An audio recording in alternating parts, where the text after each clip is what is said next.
Welcome back to Karen Biavne. Some of you haven't left in a long time, but okay. I see some people are very holy on the Madrig of HaKadosh Baruch Hu. Gemara says that the neshama has something in common with HaKadosh Baruch Hu. That just like HaKadosh Baruch Hu is ro'eh ve'eno nir'eh, so also the neshama is ro'eh ve'eno nir'eh. Again, unless there's some particular reason the guys would prefer to not to be seen, so be nice to see you guys again. Not absolutely necessary, but okay, Rabosai. Let me point out that tomorrow's Tuesday. For better or for worse, I don't think there's going to be a Shiur Klali tomorrow. And in general, we need to decide what our Tuesday policy is. One possibility is regular Shiur. Another possibility is perhaps to discuss to move Friday to Tuesday, and Friday perhaps we'll just do Ramban. Last week was an awful lot of Ramban, Kedoshim, so that took us close to an hour, which we did on Friday. So in any case, if people have particular feelings about whether they would prefer something halachic related to the parsha or regular shiur, so maybe guys will take a vote about that. Maybe send to, I'll ask Yisrael if that's okay. Yisrael, are you here? Yisrael? Yep. Here. So, maybe people will send their votes to Yisrael, so that way I won't necessarily know who voted what. If we do discuss something related to the parsha, then at least at this point, it might be something related to Tumas Kohanim, particularly Kohanim flying on planes. Kohanim flying on airplanes, the issue being the Chashash Tum'ah. So in any case, if you have particular feelings, Lakan or Lakan, whether you're interested in the regular Shiur in Yaish Nochlin and Baba Basra on that topic, so you'll vote sooner rather than later because I need to prepare it. I'm not preparing now during the Shiur, but after Shiur, maybe take a vote on, maybe decide if you have particular interest in Lakan or Lakan. Okay. I thought that is Rebbe able to do something on Lag Bomer, maybe? Lag Bomer. When is Lag Bomer? Lag Bomer is still some time off. Is that correct? When's Lag Bomer? Tuesday, next Tuesday. Okay, so next week Tuesday we'll move out. You should live in well till then. Then Bezrat Hashem. Then probably something related to, perhaps to Lag Bomer. Okay. In any case, maybe we can speak about Pesach Shenik, had anything intelligent to say, but I didn't never learned the sugya of Pesach Sheni properly, which is coming up. Although it will be Zocha, then in theory that will become very halacha nice.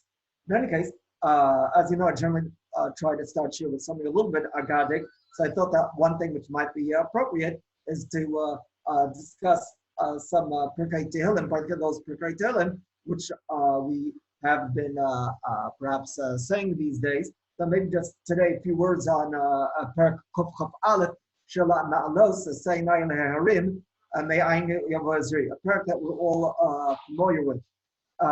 So this is one of the 15 Shir HaMa'alos, one of the prakim that are said, that were said on the steps of the Beis HaMikdash at the time of Simchas Beis HaShoeva. The Gemara relates in a sukkah what the historical background for these prakim are. In any case, this parak, of course, is a parak in which there's a request for protection from HaKadosh Baruch Hu. There's a particular word which comes up, if I'm not mistaken, I think 6 times in the parak. Anybody want to guess what that word is? In different forms. Ezri. Shomer. Ezri could be, I didn't count, but I think Shomerecha. The fact that HaKadosh Baruch Hu is Shomer. Shomer Yisrael. Ezri Mechulei. Ayanum Shomerecha. Shomer Yisrael. Hashem Shomerecha. Hashem Yishmarcha Mikara. Yishmar Snapshacha. So it comes up a whole bunch of times, at least 6 times in the parak. So the idea that HaKadosh Baruch Hu watches over us, HaKadosh Baruch Hu protects us. You guys might remember those that follow the daily chizuk. Are related in the name of Rabbi Abraham J. Twersky. He spoke of a certain fellow that had insomnia, couldn't fall asleep at night. He had so many different problems, so many issues.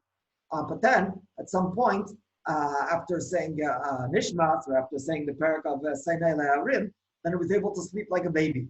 Why? Well, he said, hey, if it says that HaKadosh Baruch Hu is up, Yisrael, that HaKadosh Baruch Hu is awake, so no reason for both of us to have to stay awake, both me and God. If God is awake, then I could sleep peacefully. So we realize that HaKadosh Baruch Hu is watching over us. The parak begins, what does it mean, Me'ayin Yavo Ezri? Me'ayin, of course, Pashut Me'ayin means from where? Ayin is from where? However, I think that the Hasidim understand, Ayin, of course, also has the connotation of nothing, right? Me'ayin, from nowhere, from nothing. Meaning that even though originally I was in a situation where we had the foggiest idea where my salvation is going to come from, Me'ayin, nevertheless, Yavo Ezri, HaKadosh Baruch Hu will provide. HaKadosh Baruch Hu will send the salvation even when the situation looks pretty desperate. This is something which we're meant to remember every day. We remember every day in our tefillos that even when the situation looks like no way out, nevertheless, remember that HaKadosh Baruch Hu could provide a miraculous salvation. Which part of our tefillah? Az Yashir. What? Az Yashir. Az Yashir, very good. When a person says Az Yashir, then it says that there's a very big mile of saying Az Yashir b'simcha. The point being, when a person says Az Yashir, realize the Jewish people, they were in an amazingly desperate situation. Nevertheless, HaKadosh Baruch Hu got them out of it. And a person says Az Yashir b'simcha, then he's forgiven for his averos based on the high level of bitachon. The Gemara tells us, Afilu cherev chada. Munachas al tzavaro shel adam, even there's a sharp sword on one's neck. Al yisya'esh min harachmim. One should not give up hope. So as Jews, we're an optimistic people. We would have died of I don't know, getting depression, not for being optimistic. We know that there's always hope. So me'ayin yavo ezri. What does it mean? Esse'inay el-harim. Also, some Farshim interpret El HaHarim. What does it mean? I lift my eyes to the mountains. So some say El HaHarim is like Al HaHarim. That a person, the person that has these problems, he climbs to the top of the mountain, looking around, hoping that there's going to be somebody's going to come to his aid. Somebody's going to come for his salvation. So Esayanai Al HaHarim Me'ayin Yavo Ezri doesn't see anybody that's there to help him. So then he continues though, and reminds himself that Ezri Me'im Hashem. Perhaps with the Drush, one could understand Harim is something if a person's in the valley surrounded by mountains, he doesn't know which enemies are hiding there behind the mountains. So it's Harim, I lift my eyes to the mountains, to one's sorrows. When you have mountains of problems, when you're there in the valley and you have no idea, you're there in the valley, you have no idea where your salvation is going to come from. So nevertheless, David HaMelech says that Ezri Me'em Hashem Osei Shamayim Ba'aretz. Just one more brief comment. Osei Shamayim Ba'aretz, the comment Osei reminds us of the pasuk elsewhere in Tehillim, La Osei Orim Gedolim. Osei Orim Gedolim, we mentioned in our tefillos, in the brach of Yotzer Or, and there we state the fact that HaKadosh Baruch Hu is Mechadesh B'Tivo. B'chol Yom Tamid Ma'aseh Bereshit. HaKadosh Baruch Hu constantly is Mechadesh the Bria, and the pasuk which we quote as support for that is Ka'amor La'osei Orim Gedolim. It doesn't say Asa, but rather Osei. Osei in the present tense. So we state that HaKadosh Baruch Hu is Osei Orim Gedolim, constantly recreates the world. So the relevance of that in our parak, we say as Ezri Hashem Osei Shemavar. HaKadosh Baruch Hu constantly is involved in recreating the world in a certain sense. You have to figure out what that means. But certainly what it does mean is that there's a constant involvement on the part of HaKadosh Baruch Hu in this world, and therefore there's good reason to assume there's a wonderful possibility that HaKadosh Baruch Hu will provide his salvation. Okay. More about Hashgacha Pratis perhaps next week on Yom Rishon in the Chug. That's the topic that Bezrat Hashem we are up to. Okay. Now back to Baba Basra.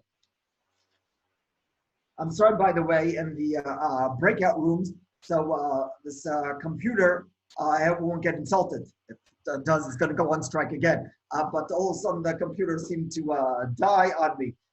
Some cat apparently was running after the mouse. The mouse was so scared that it just stopped there. So I just need to start again. And okay, we hope we'll do better now. Amongst the topics I'd like to discuss today is a number of things related to muhkeres and muskeres, that section. But before that, Rabbi Zai, there are a couple of things, Rabbeinu Yonah related topics that Bezrat Hashem I'd like to touch upon. So first, let's begin with the following topic. If there's something which the father has some control on, but it's possible that it won't reach the father. It's possible that something might take place that will cause the father to not receive that property. So would the father could have be considered muhsak on that?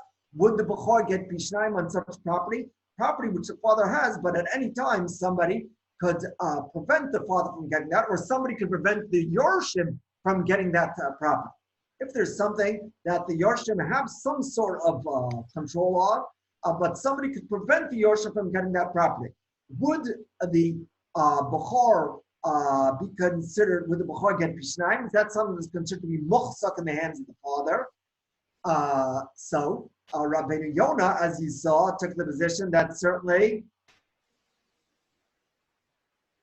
you guys, so Rabbeinu Yonah takes the position that if there's something that the father might not get, that something might take place, that the father's not going to get it, then certainly the father is not considered to be muhsak.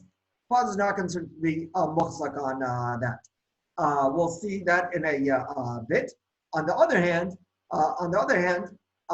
there's some Rishon that you guys saw that certainly assumes that the fact that the kids might not end up getting it will not be a chisaron and muhsak. That won't make it into rol as opposed to muhsak. Which Rishon is that? That holds that even though there's some possibility that it will reach the hands of the father and it might not reach the hands of the Yorshim, nevertheless, that's considered to be muhsak. Who is it that holds that nevertheless considered to be muhsak? Tosos. Tosos, of course. Tosos Hacham. As you saw, I put Tosos in parentheses because we already did spend some time on that Tosos. Not going to be spending a great amount of time now.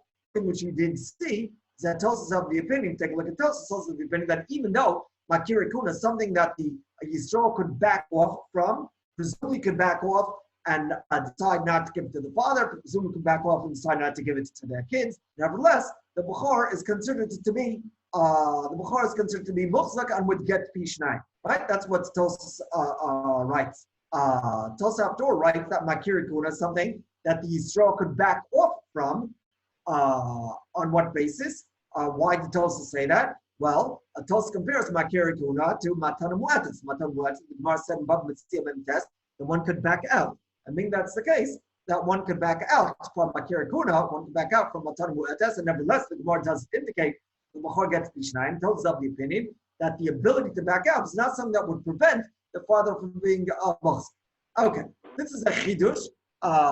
One could ask on this also misvar, also from some Gemara later. We'll see later. There's some Gemara about Savta, some Gemara about Acharecha. The Gemara is somewhat confusing. We won't go into that now. But misvar, it's somewhat of a chiddush. After all, one might have said it's only called matzui. It's only considered to be matzui as opposed to muhsak. Right? It says matzei. It's only matzui if the father has a firm hold on it. Something that might not reach the kids altogether. One might have said that that's not called matzui. So we have the machlokas in Tosos Rabbeinu Yonah on that point. Rabbeinu Yonah, in fact, you could ask him, well, hey, Makir Kuna, can't you back out? So Rabbeinu Yonah would emphatically say, Makir Kuna, can you back out? Rabbeinu Yonah would say that, no. Makir Kuna, Rabbeinu Yonah would say, it's not based on Matana Mu'etes. It's Makir Kuna is not based on Matan Mu'atas altogether. If we take a look at Rabbeinu Yonah, okay, we're going to try this, see what happens.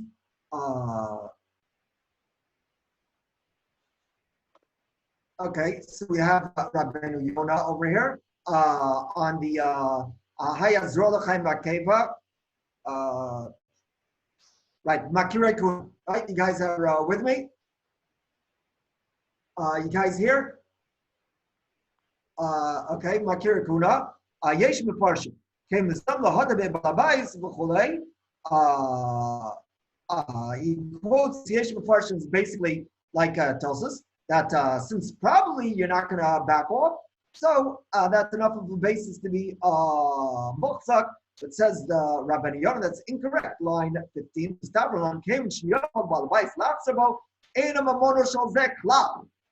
Rabbeinu Yonah clearly understands one is only considered to be muhzak if the father owned it, and if it could, somebody could back out, that's not considered to be muhzak.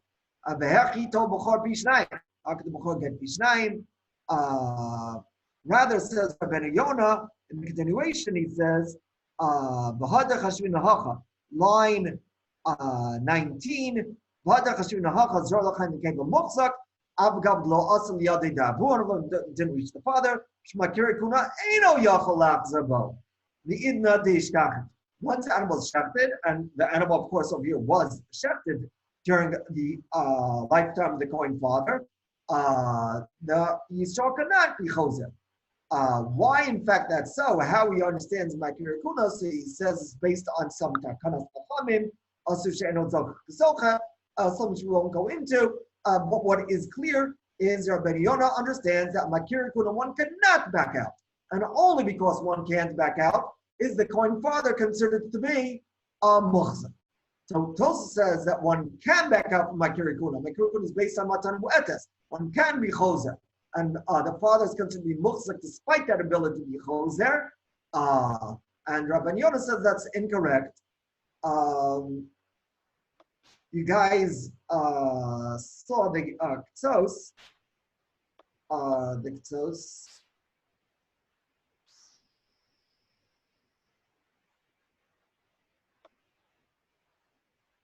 The Ktos was on the sheet of Yom Beis of last week. So there are the Ktos. 1 second.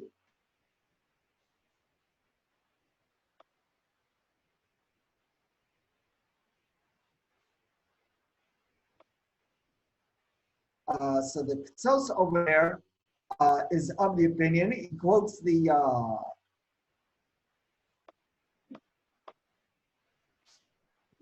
he points out that Tos is of the opinion that Makire Kuna, you can back out. Let's take a look over here at the Maharil. He quotes the Maharil. It says Makire Kuna ein yochol lachzebo. Maharil says Makire Kuna eno yochol lachzebo, and therefore the father is considered to be mus. But says the Ktos, hey, that's incorrect. Tamani, before the head of Divrei Tosos, Shetacharnu, Basa, we're in line 24. Could you guys see my the pointer? Yeah. You see my pointer? Yeah. Okay. In any case, so Tamani says the Ktos, the Maharil claims that my career you can't back out, and therefore you muhzak. Says the Ktos, hey, that's against our Tosos. Tosos says, my career you can back out, unless you're considered to be muhzak. So of course, the answer to that question, the Maharil would be, the Maharil is assuming, not like those. The Maharil is assuming like, Maharil is assuming like Rabbeinu Yonah. Maharil is assuming like Rabbeinu Yonah that one is only considered to be muhzak if one cannot back out. My Kirikuna, the Maharil will hold, one cannot back out.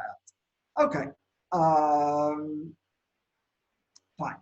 Now I'd like to discuss a distinct point, also one that relates to Rabbeinu Yonah, as we'll see a different section of Rabbeinu Yonah. Let's go back to that Ktos that we talked about. The truth that's also in that Ktos that we just had on the screen. Maybe we'll look at it a little bit more. But we saw that the Ktsos, we discussed a number of times, the Ktsos has also in Reish Ayin Ches Tesvav, and also in Reish Zayin Tes, a wild Chiddush that if one swears to give an object, it could be it's only if it's a specific object. One swore to give an object to Reuven, and one did not give it yet, and Reuven dies, then halacha says that the Yorshim would be, there would be Yerusha in such a case. There'd be Yerusha in such a case. That's what he states in Reish Zayin, and he goes even further in Reish Ayin Ches and says that the Bechor would get Pishnayim. The Bechor would get Pishnayim. Now, this is very far out for the following reason. Let me ask you the following question. Let's say I said that I would give, let's say I point out to Harry that I'm going to give him a present. I indicate to Harry that I plan on giving him, that perhaps I'm going to, let's say I said perhaps I'm going to give him a present. Okay? Perhaps I'll give you a present to Harry. Then Harry died. And I decide to give that to Harry's Yorsh. So would the Bechor get Pishnayim? Well, presumably not. If it's not, if I didn't promise, I just said maybe, so someone's not going to get Pishnayim.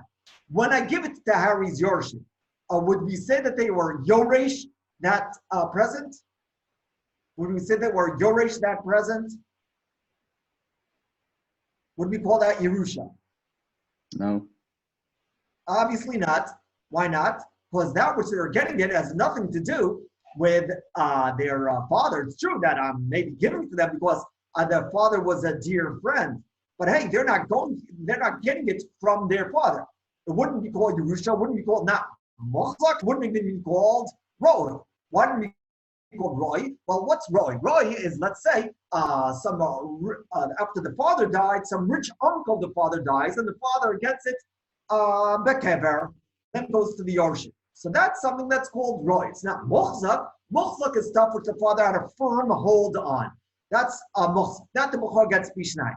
If there's something the father did not have a firm hold on, but it came to the Yorshim, to the father, that's called Roy. And then that, there's Yerusha on Roy, but the Bechor doesn't get Pishnayim. So if there's some rich uncle of the father, some Morish of the father that died after the father died, then that's called Roy. The kids are Yorshim, but the Bechor doesn't get Pishnayim. Or if there's some loan that wasn't paid up, a loan that was due to the father, that wasn't paid up during the father's lifetime, and then it's paid up after the father dies, then the kids are getting it through the father, because of the father, then that's called Yerusha, might be called Roy, according to Chachamim, maybe according to Rabbi not, but that's called Yerusha. But hey, if someone just said, if I said I said, maybe Harry, you're a nice guy, I'm thinking of giving you a present.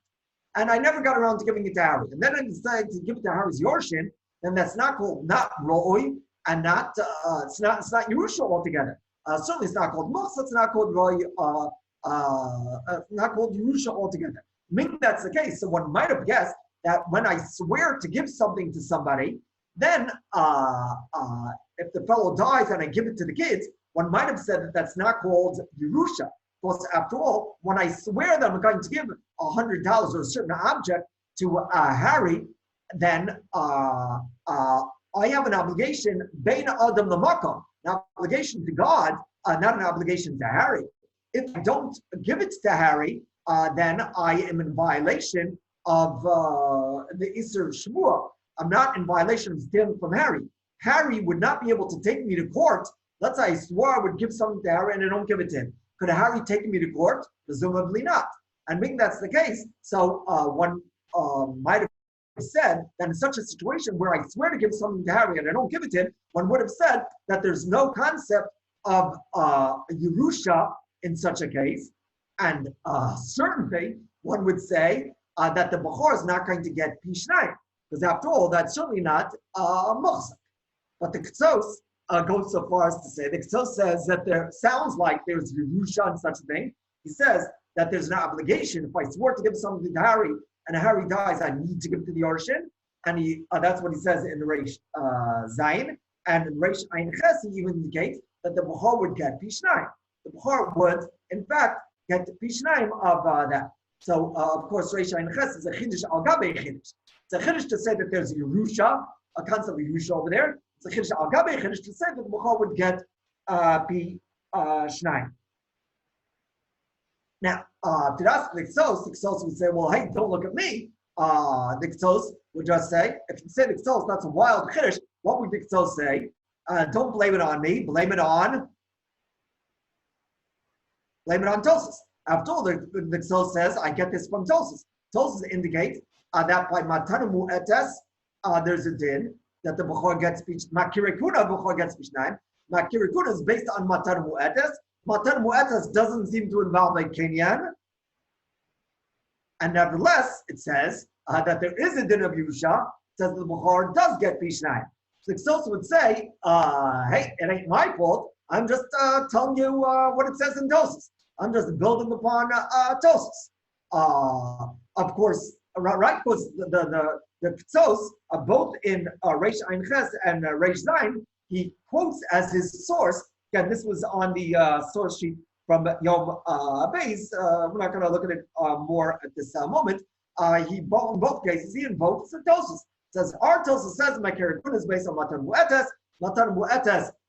There's even a possibility that one might back out. But since one is not allowed to back out, then then there's a din of Yusha, then the Bukhar gets Pishnaim, it's considered the Moks.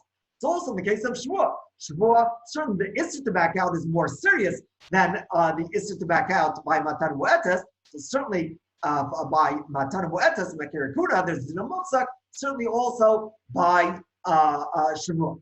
Is the raya from Tosis a good raya? Well, of course, that depends on how you learn Tosis. In light of the fact that we saw that there's other ways of learning Tosis, we had 3 ways of learning Tosis. The one way, maybe the simple way of reading Tosis, like the Ksos. And according to that, there is a wonderful raya from Tosis. But hey, we pointed out that you don't have to learn Tosis that way. After all, it could be that Tosis Matan Mu'etes does involve a Kenyan. Who learns Tosis that way? Matan Mu'etes does involve a Kenyan. That was Rav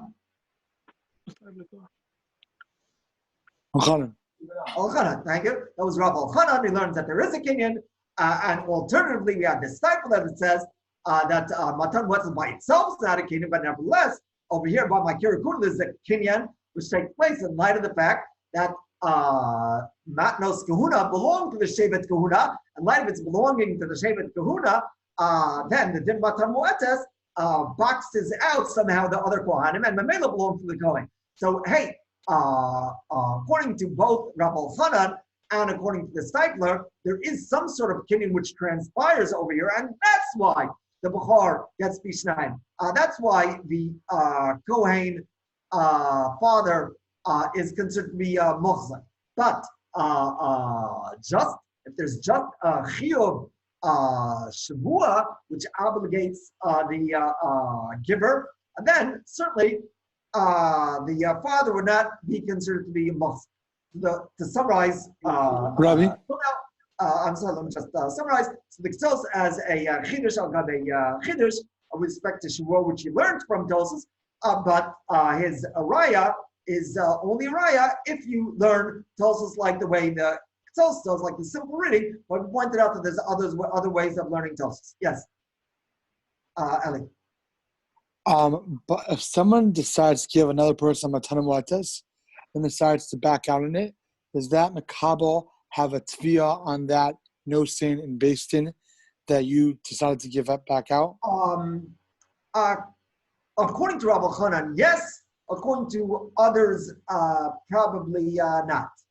According to Rabbi Chanan, yes. According to others, presumably not. Because if meaning that's true, then that would sort of help the Ksos as a Kiddush. It's just like maybe, because after all, put it this way: if you learn Matan Mu'etes that way, to assume that also by Shavuot you'd be able to take him to court, that's very far out. The person by Shavuot you shouldn't be able to take him to court. Shavuot is the chiyuv between me and God.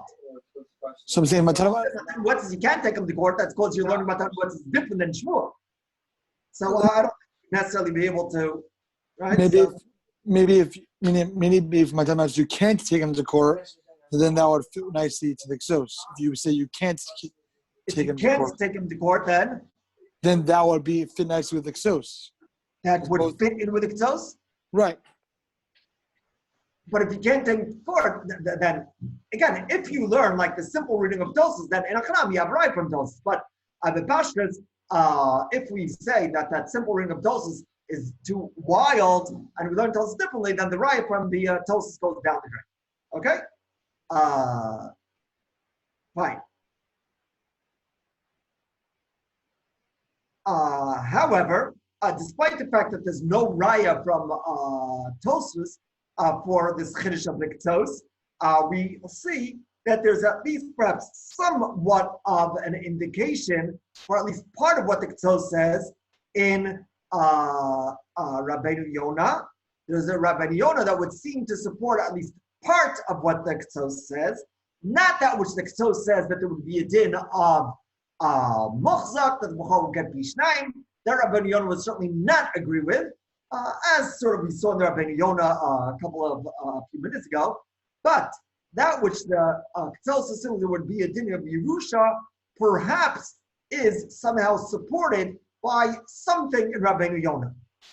So again, the Ketos assumes that there would be some sort of din of Yerusha in a case of where I swore to give something to Harry and Harry died. There might be some sort of support for this in Rabbeinu Yonah, as we will see. That, of course, doesn't explain the logic behind that Ketos. But first, we will see that possible support for the Ketos, and then we will discuss what the Raya is. This part of the Shiur was brought to you by Yeshivas Itri, by Rabbi Ariav Ozer. In his Shiurim, he had some explanation. He pointed out that there's something in Rabbeinu Yonah which would seem to fit with the Ketos, and he gave some sort of explanation why this would be so. Okay, so now let's put everything else on the side, so to speak, and let us go back to the Gemara. The Gemara, both sides, asked the question, and you know what? 1 second, please. Yeah. The Gemara on Kuf Chav Gimel Amud Beis.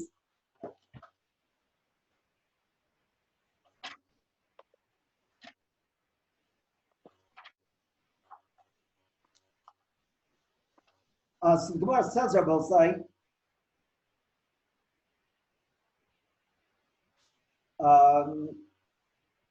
Hayaz Rabbi Chaim Makeva. Fourth word line, Rabbi Sai. Hayaz Rabbi Chaim Makeva. If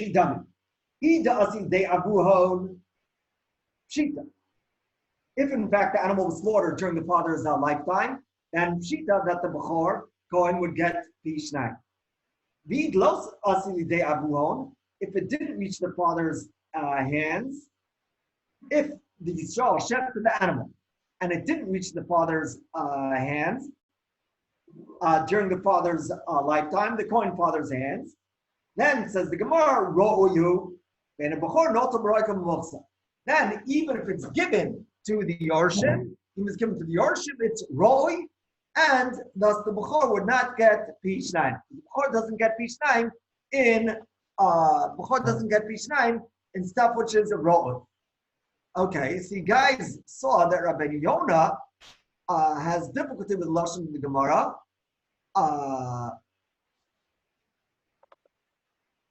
Rabbeinu Yonah, Dibur Amasel, Hayz Rabbi Chaim Mikei Behechi Yami.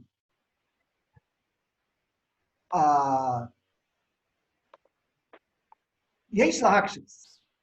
Dahavle lakshure hay lav mamona davon klal. Rabbeinu Yonah has difficulty with the way the Gemara phrases the question.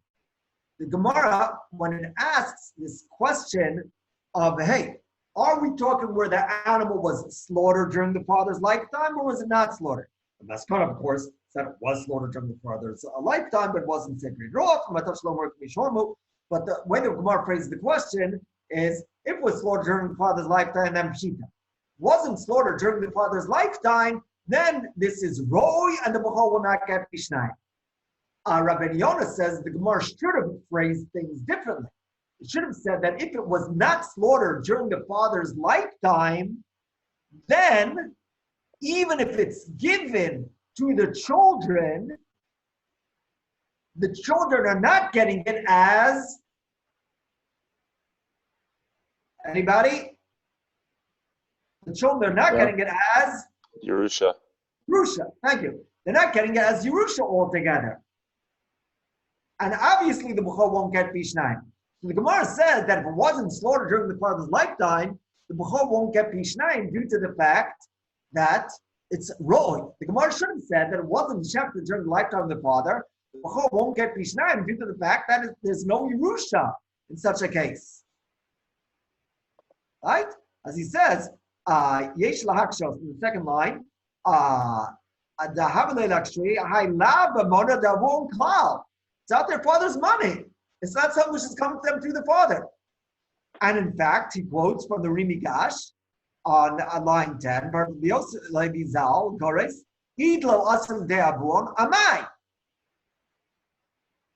would the Bechor get Pishnayim? He doesn't have to give a Ro'oyu. So our discussion now is on the following point. If there is a situation where a Yisrael shechted an animal and did not reach the Kohen father, then the Yisrael does decide to give it to the children, then the Gemara indicates that the children are getting it as Yerusha. Rabbi Yonah says the kids are not getting it as Yerusha altogether. So when the Gemara phrased the question, in a funny fashion. Answers Rabbi Yonah, aside from his quote of the Rimi Gash, answers Rabbi Yonah a couple of similar answers. His first answer is, Yesh lomar dachi ka'amar. Afilu im hisna balabais lesitan la'aviem, even if the balabais did say he's going to give it to the father, even if the Yisrael said he's going to give it to the father, and based on that he gives it to the Yorshim, nevertheless it's Ro'oi. So Rabbi Yonah indicates, well, hey, in a case where the Yisrael didn't indicate, if it's not Makirei Kuna, the Yisrael didn't indicate during the Kohen father's lifetime he's going to give it to the father, then in fact, if the Yisrael gives it to the kids, it ain't Yerusha. It ain't called Roy. It's Talmud present to the kids. But if the Yisrael told the father that he's going to give it, he told the Kohen father he's going to give it to the Kohen father, and then the Kohen father dies, in that case, it would be labeled as, please help me, would be labeled as Yerusha. Yerusha, and that which the Bechor wouldn't get Pishnayim is called the din of Ro'oi. In that case, the Bechor wouldn't get Pishnayim because it's called a Ro'oi. So in any case, Mashanogeh in Yanenu, Rabbi Yonah indicates that if I say I shucked an animal and there's a particular Kohen, even not Makirei Kuna, particular Kohen that I told him, hey, Mr. Kohen, I'm going to give you the Zorah L'chaim and Keva. And I didn't give it to him yet. And he dies, and I give it to his kids, then the Bechor won't get Pishnayim because it's Roy. But the implication is that it does go to the kids as Yerusha, and the implication is also that I meant to give it to it sounds like I meant to give it to the kids. Because I meant to give it to the kids, then when the kids get it, it's viewed as Yerusha. Now, can anybody tell me in 2 words, what would the basis be for that which I meant to give it to the kids in that situation where, again, non-Makirei Kuna, if I shechted an animal during Kohen father's lifetime, and I said to Mr. Kohen father, I'm going to give you the Zorah L'chaim and Keva, and then the father dies, so the kids get it as Yerusha indicates, the Bechor wouldn't get Pishnayim because it's not a Mos. So based on what would be said that I have an obligation to give it to the Kohen father, and when the Kohen father dies, I have an obligation to give it to the kids. What sort of din is that? That we're an obligation to give it to the kids. What do we call that? In 2 words. Should we cover? I heard the word matana, and the second word was kavod. The first word is in fact matana. What? What's the second word? Matana Mu'atas. mu'etas. Thank you. Matana mu'etas. That would seem to be based on the din of matana mu'etas. So Rabbeinu Yonah indicates that if I said I would give a matana mu'etas to Reuven, and Reuven died, then when I give it to the kids get it as Yerusha. Again, it's not just a matter of the name game, of semantics. It's that Rabbeinu Yonah implies, Rabbeinu Yonah indicates that I have an obligation to give it to the kids. An obligation to give it to the kids. Otherwise, if I don't have an obligation to give it to the kids, the Chorah wouldn't be called Yerusha altogether. So the pashtus is that I am meant to give it to the kids. Now, the din of Matan Mu'etes, the pashtus, Rabbi Ariyav assumes, as a simple reading of the Sugya in Bab Metzia, Matan Mu'etes is just an obligation, Bein Adam L'Makom. It's improper for one to back out from Matan Mu'etes. One is considered to be untrustworthy. But pashtus, the fellow can't take me to court. So over here we have a situation somewhat parallel to a situation of the Shita of the Ktsos. Both the Ktsos and Rabbeinu Yonah indicate that in a situation where one is meant to give something to somebody, even though that obligation is not one that the fellow can take me to court about. Even though it's not a situation that my chiyuv is beina adam lachaveru, my chiyuv is beina adam lamakom. Nevertheless, there would be a concept of Yerusha on that in a certain sense. We would say that I'm meant to give it to the kids, and there would be a concept of Yerusha. Of course, Rabbeinu Yonah doesn't go as far as the Ktsos. The Ktsos, of course, understood that there would be a din of Muchzak, and the Bechor would get Pishnayim. So far as the Ktsos, that Rabbeinu Yonah doesn't go. But Rabbeinu Yonah does imply that there would be din of Yusha on that. Okay, so let's just retrace our steps within Rabbeinu Yonah.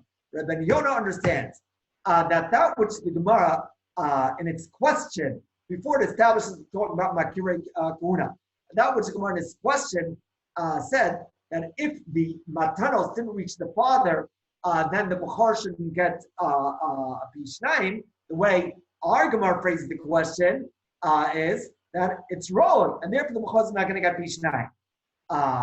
Rabbeinu Yonah said that phraseology is difficult, because after all, Roy refers to a situation where there is Yerusha coming from the father, just as something which the father didn't have a firm hold on. If though, in fact, the Matanos didn't reach the father, it's not Roy, there's no Yerusha altogether on that. If there's no Yerusha on that, then why would the Gemara call it Roy?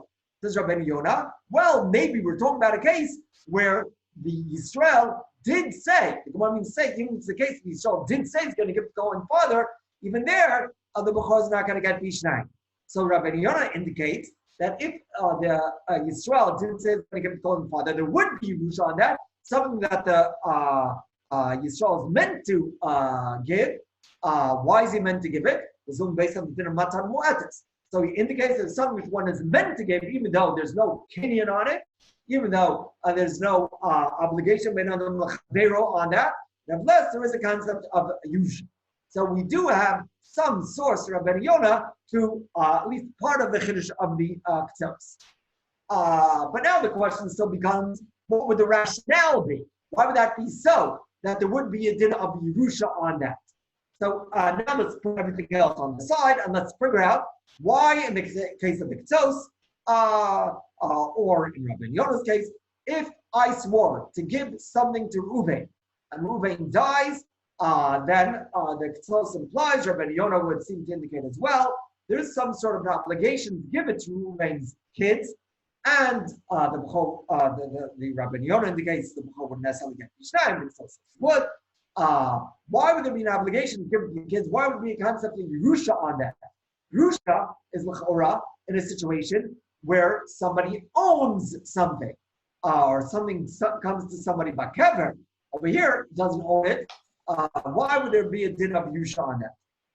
So Rabbi Ariyav suggested that perhaps the basis would be the following. we already saw, now we'll go back to our screen. Okay, we already saw Rabosai. We discussed in the first shiur the fact that Yerusha isn't simply being kona anachasa. We saw that not only when the father owns property is there Yerusha, but also if the father owes money, there's some sort of concept that the Yorshim, under certain conditions, have to pay the debt.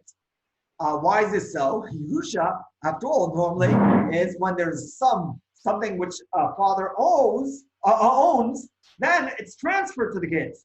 So how can there be a din of Yerusha with respect to when the father owes money? So we explained. We saw that along the lines of the Nesivos, there was a Nesivos that we mentioned. We saw Xerox in Encyclopedia Talmudit that quotes that the idea of being a Yoresh is different than Kinyan. The way we phrase it is that with respect to Kinyan, the property moves from here to there, from Ruvain to Shimon. With respect to Yerusha, the property ain't going nowhere. Just that before before the father was signed on the bank account, and now the kid takes the place of the father. Come tachta. The kid is omeid b'makom aviv. The kid takes the place of the father. The son, the children take the place of the father. So Yerusha is taking the father's place rather than having the property moves. It's the father that moves. The father moves into the grave, and the kids take the father's place. And if that's so that's why we said that also when the father owes money, there's a concept of Yerusha in the sense that the kid will take the father's place. The father owed the money, now the kids owe the money. Of course, there have to be some limitations on that. And in fact, the kids only need to pay the father's debts from a property that they inherited from the father. Okay, we might talk more about that, certainly not today in the later sugyas. After all, the nature of the obligation of the kids to pay their father's debt is somewhat limited.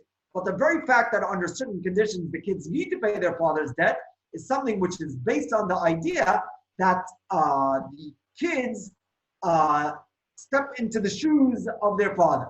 The kids take the place of their father with respect to monetary matters, not only with respect to property the father had, but also with respect to money that the father owns. Also with respect to money the father owns. Okay.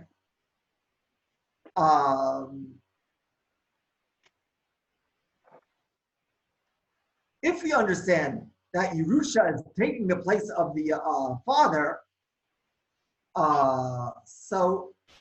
that might explain a certain Gemara in the end of the first parak of Gittin. Let's say there's a concept of mitzvah l'kaim divrei hames. What's mitzvah l'kaim divrei hames? Let's say a person says before he dies, even if it's not a shechina, person before he dies, he says that he wants, he tells his kids, give $100 to Zvulun. Give this car to Naphtali. And then the father dies. So the kids are meant to give that property over to Zvulun to Naphtali. The Gemara says, plus the mitzvah l'kaim divrei hames. But the din d'oraisa, din d'rabbanan, those that say mitzvah l'kaim divrei hames only applies to Yersh. Let's say there's a ger that dies, so we don't invoke mitzvah l'kaim divrei hames. But by Yershim we invoke a mitzvah l'kaim divrei hames. Okay. Now, let's say a person before he dies says, give this property to Reuven, and then he dies. Give some book to Reuven, and then the fellow dies. Okay. And then the Yorshim, they take it to Reuven's house, but they find out that Reuven is dead. Reuven was alive at the time, Reuben was alive at the time when the tzavah was made, but Reuben died before the book reached him. Are the Yorshim meant to give it to Reuben's Yorshim? Again, the story is the following. There was a certain fellow that before he dies says, give this book to Reuben, and then he dies. The Yorshim then, they take it to Reuben's house. They find out that Reuben, by the time he reached the house, Reuben died. Let's assume Reuben was alive at the time when the tzavah was made, but Reuben died. So there's a Gemara, the Gemara in the end of the first part of Gittin implies that it is given to Reuben's Yorshim. It's given to Reuben's Yorshim. Despite the fact that it's clear from the Gemara there in Gittin that Mitzvah L'Kayim Davar Meis does not generate a kinyan. Mitzvah L'Kayim Davar Meis doesn't generate a kinyan. So if Mitzvah L'Kayim Davar Meis does not generate a kinyan, why would we give it? Rashi implies over there that Mitzvah L'Kayim Davar Meis on one hand would not generate a kinyan, on the other hand, we would give it to Reuben's Yorshim. Why would that be so? Says Rabbi Riyov in his explanation, Rabbi Kveger, that hey, Reuben's kids, in effect, step into the shoes of Reuben, and when one gives it to Reuben's kids, that's tantamount to giving it to Reuben. It's tantamount to giving it to Reuben.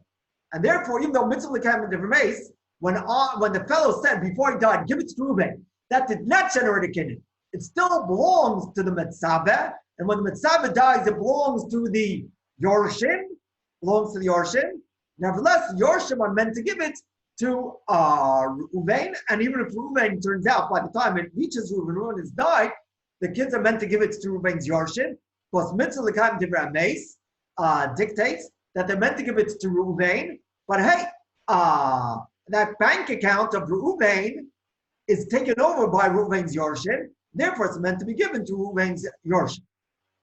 So along similar lines, says Rabbi Riyah that he thinks that the way one could understand Rabbeinu Yonah and the Ktos, at least the Ktos in Reish Zayin, when one swears over when one swears that he's going to give a present to a Reuben, when he swears he's going to give a present to Reuben, and then Reuben dies.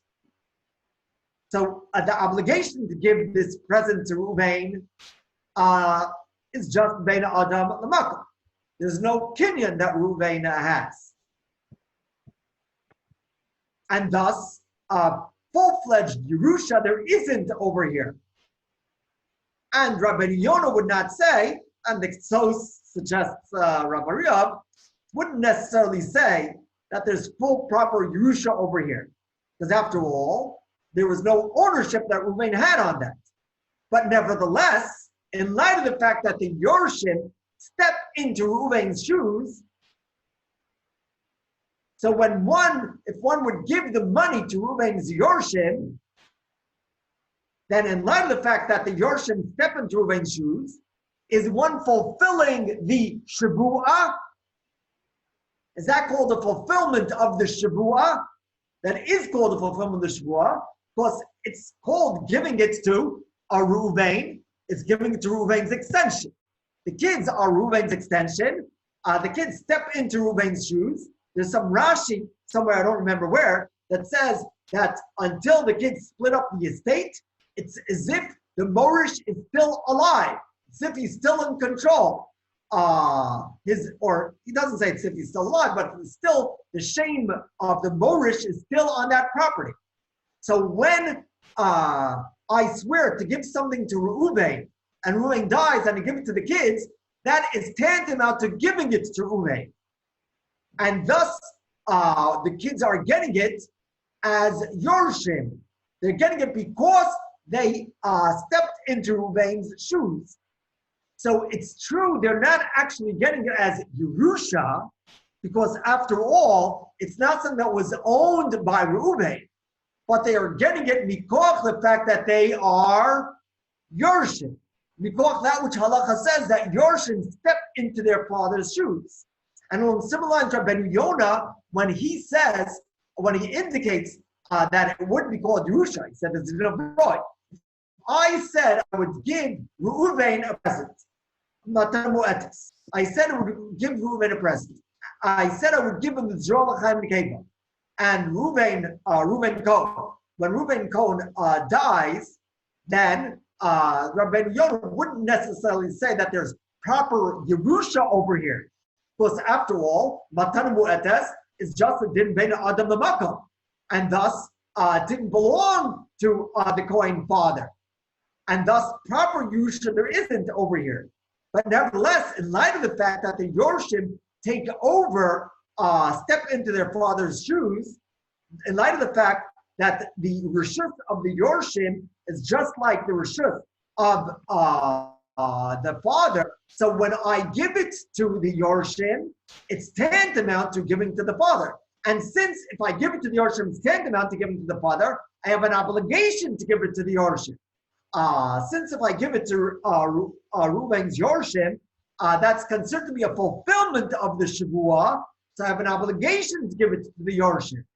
And since I have an obligation to give it to the Yorshim,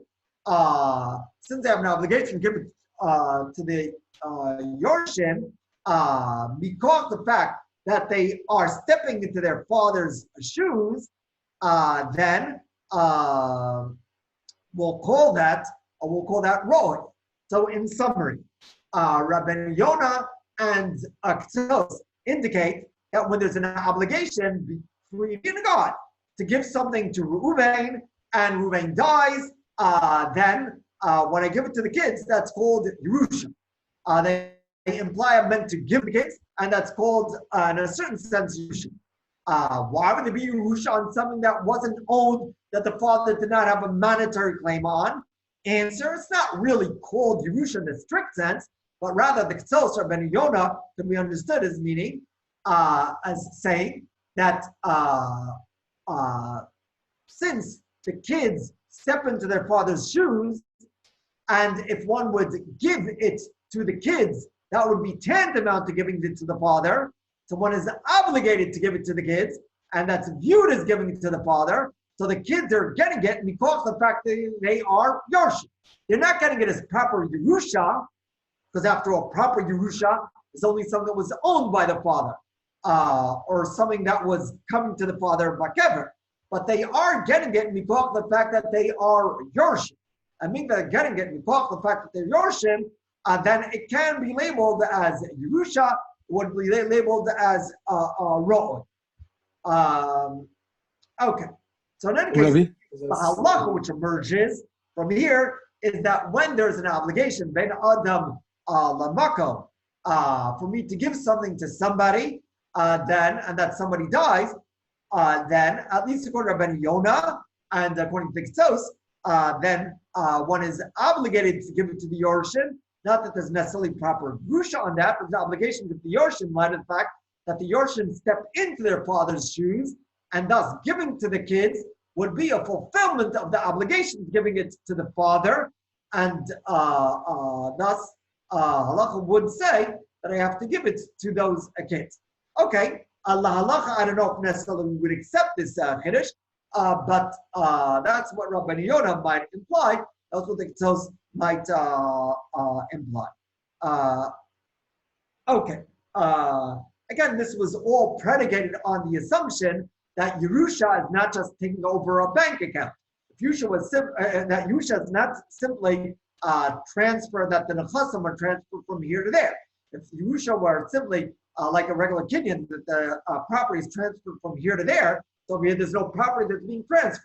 What if you understand that Yerusha is stepping into the shoes, taking over the identity of the father, so the kids take over the identity of the father, so to speak, and therefore giving to the kids is a fulfillment of giving it to the father, and thus I have an obligation to give it to the kids, to fulfill my obligation to give it to the father, and thus we can label that in the loose sense as Yerusha. Okay, we are now going to move on to Muchkeres and Muskeres.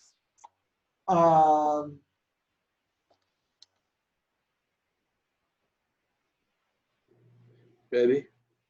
Yes. Can't we also say based on this, then we understand what the Ketzot said that the Bechor gets Pishnayim? Because at this point, Well, that's after all, even though they're getting it through the father, but to say that that's called muchzak, that's either chiddush. Because after all, muchzak, one would say, is only something which the father didn't have control of. So here didn't have control of it. So that would be a further chiddush. Okay, Rebbe, let us move on.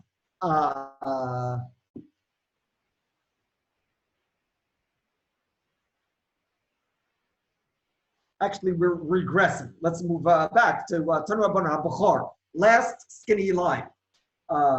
Maybe we should quit while we're not so behind. But we'll be back at the beginning of the parak. But in any case, so Tanu Rabbanan HaBechor Notot Mishnayim Zerol L'Chaim Keva Mukdashim M'Shevet Shevshim Chasam Achusavem Ketzah. Yiniach Lem Aviem Par Muchkeres Mizkeres B'Yad Acher. O Shayitz Rob Be'Apar B'Yolda Bechor Notot Mishnayim. So let's take it slowly. So first, what bichlal is para muchkeres or muskeres? Muskeres, I hire out my cow. I hire my cow to somebody. I have a cow, which could be used for plowing, could be used for milk. I hire out my cow to somebody for $10 a month. Okay, that's muskeres. Okay. What exactly the Bechor is getting Pishnayim in this case of Muchkeres Muskeres? That's a further question. That's a Machlokes Yishon, which we will see.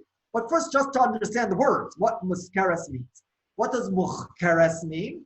It's the word Chachira, Ches, Kaf, Yud, Reishei, normally has a connotation, Rashash points out the following. If I have a field, then at times I will give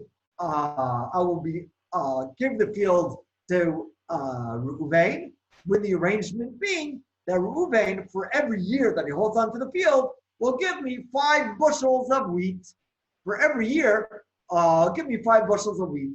That's different than a sharecropper that gives me a percentage of the grain of the produce. Chakira involves ches, kaf, yud, reishei, involves them giving me a specific amount. What does muchkeres mean in this context? So here you saw that the Rashash addresses the issue. The Rashash on today's sheet. My apologies to the guys in Karem Yavne. I didn't give you a hard copy today, but so the Rashash we have over here. A mavor de chakirus whoever cuts it. First, take a look at the Rashbam by us, Rabbi Osai. The Rashbam says by us, Muchkeres lemachatzis sachar, for half of the profit. Muskeres midavar kotzav adzman ploni. Muskeres midavar kotzav, a set amount till the end of the year, till the end of the week, till the end of the month, whatever it is. So Muchkeres means that the arrangement is that that the guy holding on to the cow is going to give me half of the schar. Which schar is this referring to? Not clear. Maybe a part of the schar of the cow's plowing. If the cow produces, through the cow's plowing, the fellow produces 100 bushels, so I get 50 of those bushels, or I'll get half of the milk that the cow produces. That's what the Rashbam sounds like. The Rashash discusses this. Take a look at the Rashash. Rashbam before the Chakirus, Udavar Kotzav, Ba'ain Bab Metia Prekam Kabel. There it refers to the normal Chakiras being, as I said, that there's a set number of bushels that the Choker will give the Balabais. The Khan near the Faish, so we're here over here to explain. I don't know what the Khan near the Faish cuts. I see. Unfortunately, I cut off part of the Rashash. So, so some set amount of the milk that one will get a certain amount of the that I give you my cow for a certain amount of time. You'll give me a certain amount of milk. Mocheres davar kotza michelva. Oh, a mitwas asada, a certain amount of the grain. Oh, mitwas yadush. If I'm letting the cow to thresh, she'll give me a certain amount of that grain. Okay. Or alternatively, mocheres is some other alternative. So in any case, so the Rashbam understands that mocheres over here refers to getting half. What the Rashash says, it could be a certain set amount. Okay, I don't think there's a major enough community in terms of the a continuation of our discussion. What's clear is mocheres is that there's some arrangement where the fellow that is holding on to the cow gives me some of the benefit, whether it be a what the precise nature is. So there's different possibilities, whether it be like the Rashbam says, half of the schar, or whether it be a set amount. That's not necessarily going to be critical for the continuation of our discussion. Of course, you guys have the Rashash in the back of the Gemara. I'm sorry that I cut off a part of the Rashash. Okay. In any case, so Haisa para Mocheres umuskeres yad acherim, o shahaisa roba afar v'yolda, or the cow was in meadow and it gave birth. Okay. Now,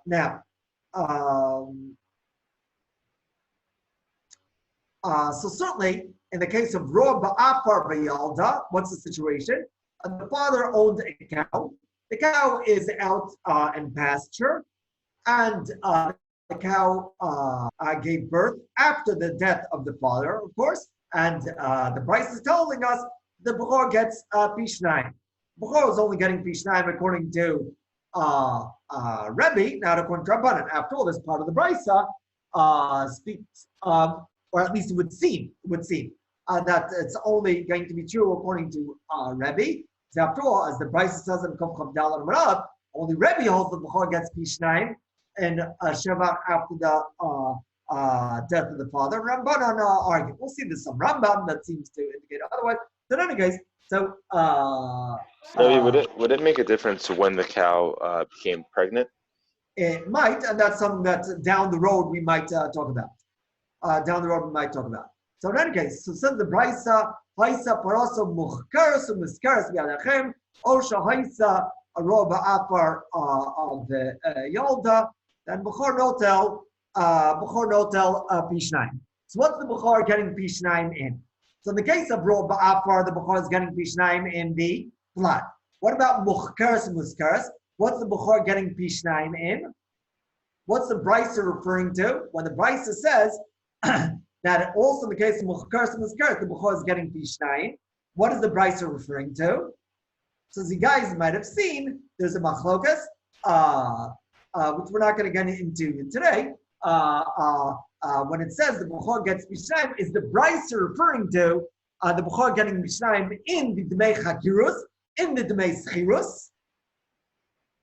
Is getting Pishnayim of that Chakirus. The Chakirus is money or milk or grain, and Schirus getting Pishnayim of the rent money that's coming in. After all, somebody's renting that cow for $1 a week, for $1 a day.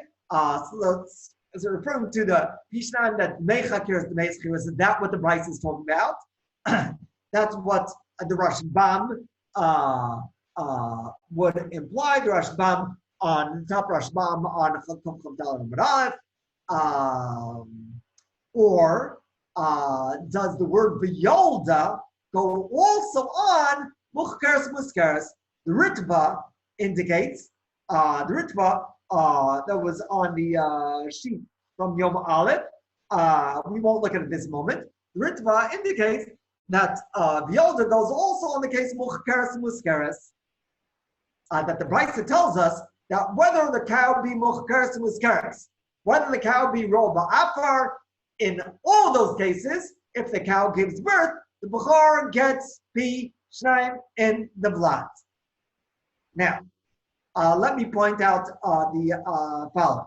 So in Machlokas, how to read the words muchkeres muskares, if you will, when it says Violda, is Violda just going on in the case of Rob Afar? Violda also going on in the case of muchkeres muskeres. And the price is telling us that also in the case of the cow is rented out.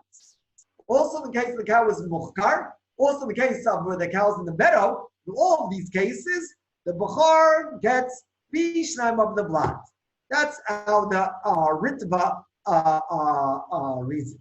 Parenthetically, the Ritva claims this is also the way the Rashbam learned, but the Ritva maybe had a different girsa in our Rashbam. Now, in the meantime, we have not indicated that there's any machlokes lehalacha. Just first and foremost, machlokes, how to read the words. How to read the words of Yalda. How to understand the case of muchkeres in this case. We have not claimed that there's going to be a machlokes lehalacha between them. There might not be. That is something that we're certainly not going to get into in the 2 minutes which we have left now. So I'm just pointing out different ways of reading the Bryce. Different ways of reading the Bryce. Okay, which is the correct way of reading the Bryce is something that we might be wiser about when we read the continuation of the Gemara. In the 2 minutes that we have left, let's just skip to the Gemara, 5 lines from bottom.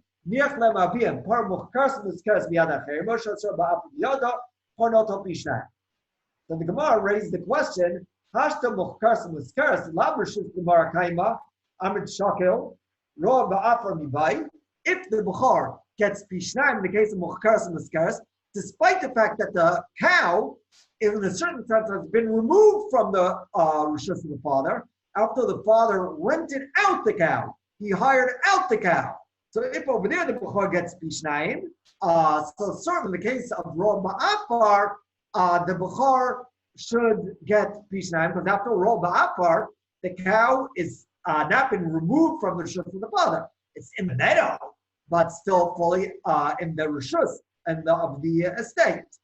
So that line in the Gemara Rabosai that says that, hey, that Gemara that says that Ro Ba'afar would seem to be superfluous once it already says Muchkaras and Muskaras, that line would read smoother according to the Ritva or according to the Rashbam.